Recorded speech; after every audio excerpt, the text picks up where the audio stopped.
Meghan can only watch lustfully in despair as Kate's billion-dollar makeover shows her royal power. The Princess of Wales has truly thrown out the royal rulebook and has just proven how powerful she really is.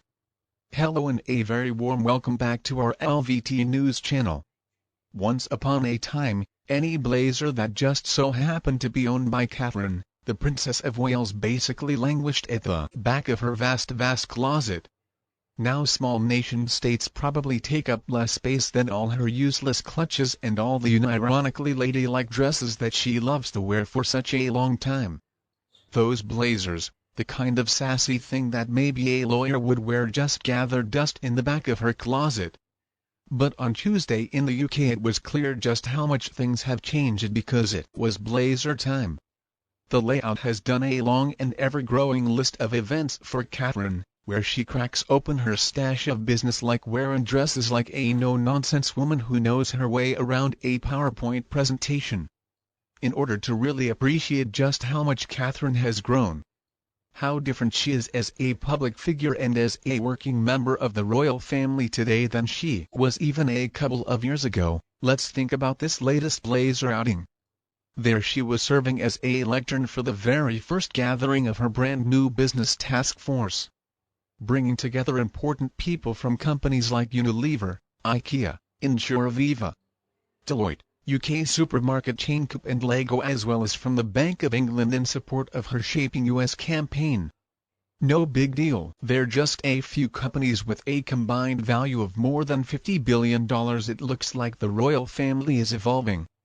There is not a ribbon cutting in sight. Instead, Catherine is proving to be a pretty amazing powerhouse dynamo of action and also lightweight will who is redefining what a working member of the monarchy can actually do.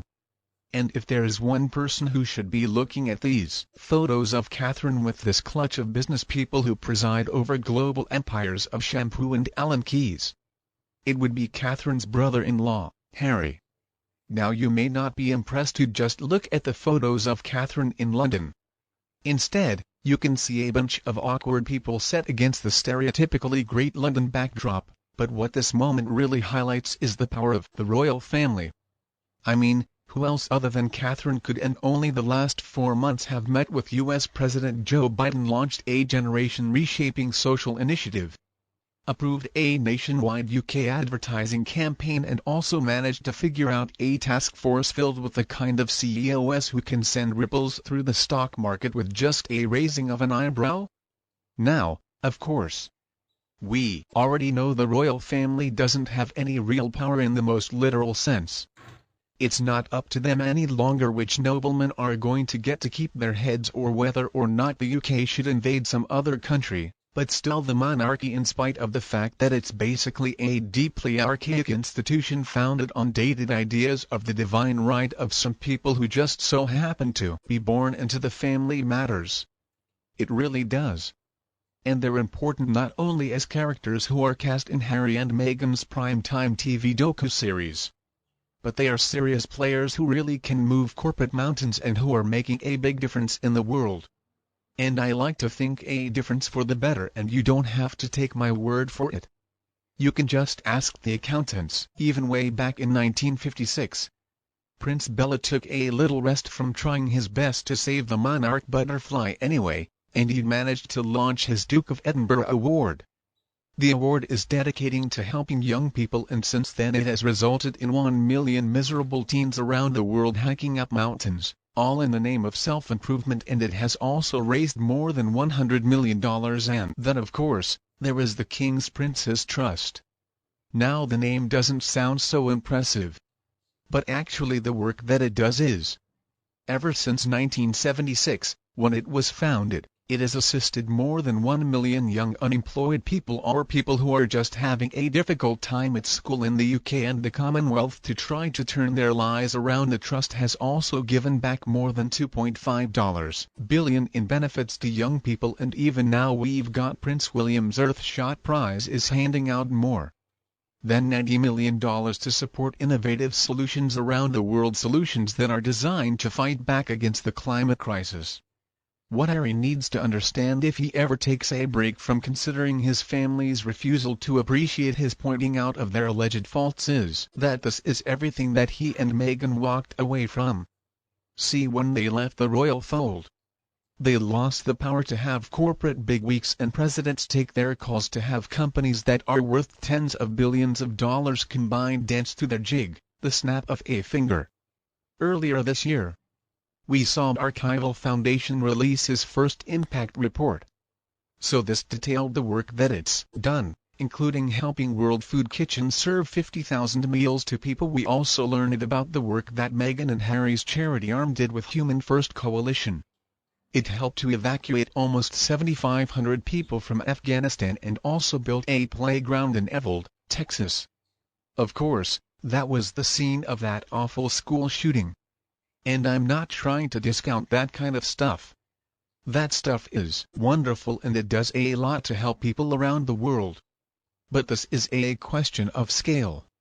That's what we're looking at here. Every single one of those people in disaster zones who were fed and every one of those people who are rescued from Afghanistan are very grateful, I'm sure, for the work that Meghan and Harry's foundation did. But what Harry and Meghan are doing is simply not in the same league as what his family is doing. So what this little outing of Catherine's really highlights is the unparalleled power of royalty. While the late Princess of Wales, Diana, might not have been the biggest fan of her husband or his family, she did recognize the importance and the weight of being one of their. When she and Charles divorced, not only did she get a payout of more than $30 million, but she also got to hold on to her royal title in her Kensington Palace apartment, and she got more than $900,000 in just annual funding for. Diana could very easily run away to the US for a lifetime of dealing with Henry Kissinger's hands at charity events and eating Waldorf salads with Anna Wintour, but she understood where the real power was, and that three-word title tacked onto her name, and also the fact that she was still connected to the firm.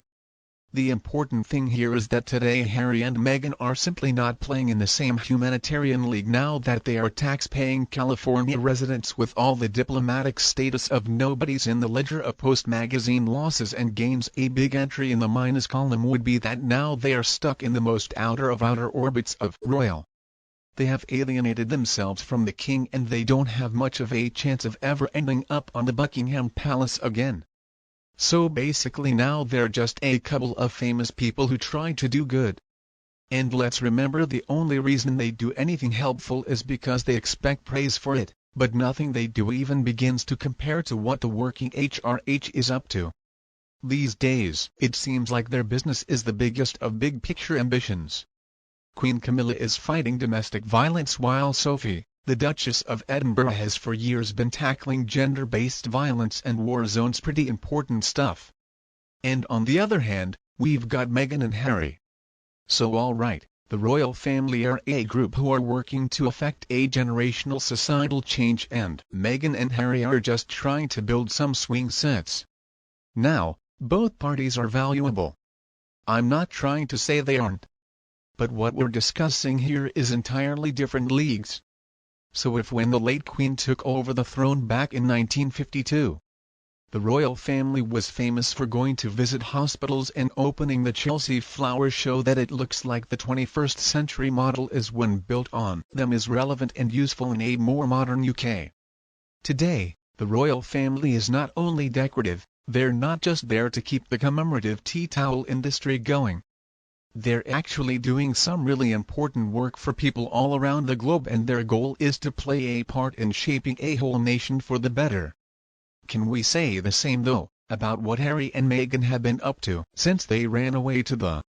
And there's one more interesting detail from Catherine's outing on Tuesday after the event. After she and all those business people had done some posing after they made a little bit of polite small talk and finished their office copies, the Kensington Palace social media account swung right into action to support Catherine's new task. But also the King and Queen's royal family accounts posted about it. They added a quote of Catherine's and they retweeted the original post too, so it looks like the people at Kensington Palace agree that teamwork really does make the dream work, and this marks a significant shift away from the days of siloed royal outfits working on only supporting their causes. The way things are looking today, the UK business casual industry does have a really bright future because Catherine is going to need many more blazers in the years to come. I mean, how else is she going to change all those lies and shape all those generations and call up all those important business people, and she's not wearing the appropriate